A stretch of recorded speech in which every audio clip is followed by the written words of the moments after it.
দুদক সংস্কারে গণ অধিকার পরিষদে 22 দফা প্রস্তাবনা। দুর্নীতি দমন কমিশন দুদক সংস্কারে 22 দফা প্রস্তাবনা দিয়েছে গণ অধিকার পরিষদ। দুদক আইনের সংস্কারের মাধ্যমে দুর্নীতি দমন কমিশনকে প্রকৃত স্বাধীন, জবাবদিহিতামূলক ও জনবান্ধব প্রতিষ্ঠান হিসেবে গড়ে তোলার কথা উল্লেখ করেছে তারা। বুধবার বিকেলে রাজধানী ধানমন্ডিতে টিআইবির কার্যালয়ে দুদক সংস্কার কমিশনের প্রধান ডক্টর ইফতেখারুজ্জামানের কাছে প্রস্তাবনা জমা দেন দলটির সাধারণ সম্পাদক মোহাম্মদ রাশেদ খানের নেতৃত্বে একটি প্রতিনিধিত্ব দল। এক সংবাদ বিজ্ঞপ্তিতে এ তথ্য জানিয়েছে গণ অধিকার পরিষদ।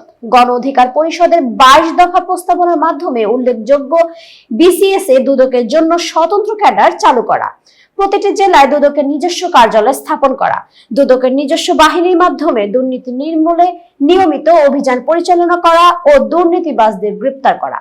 প্রস্তাবনায় রাষ্ট্রপতির রাজনৈতিক দল ও নাগরিকদের মতামতের ভিত্তিতে সার্চ কমিটির আইন প্রণয়ন ও সার্চ কমিটি গঠনের উদ্যোগ গ্রহণ করবেন বলে উল্লেখ করা হয়েছে।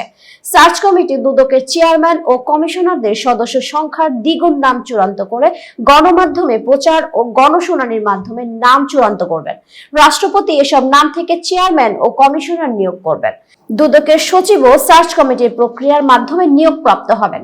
দুর্নীতি দমন কমিশনে একজন চেয়ারম্যান, 8 জন কমিশনার রাখার প্রস্তাবনা দিয়েছে গণ অধিকার পরিষদ। এতক্ষণ বার্তা বৈঠকের সাথে থাকার জন্য ধন্যবাদ। নতুন নতুন তথ্য ও সংবাদ পেতে বার্তা বৈঠকের ইউটিউব চ্যানেল ও ফেসবুক পেজের সাথেই থাকুন।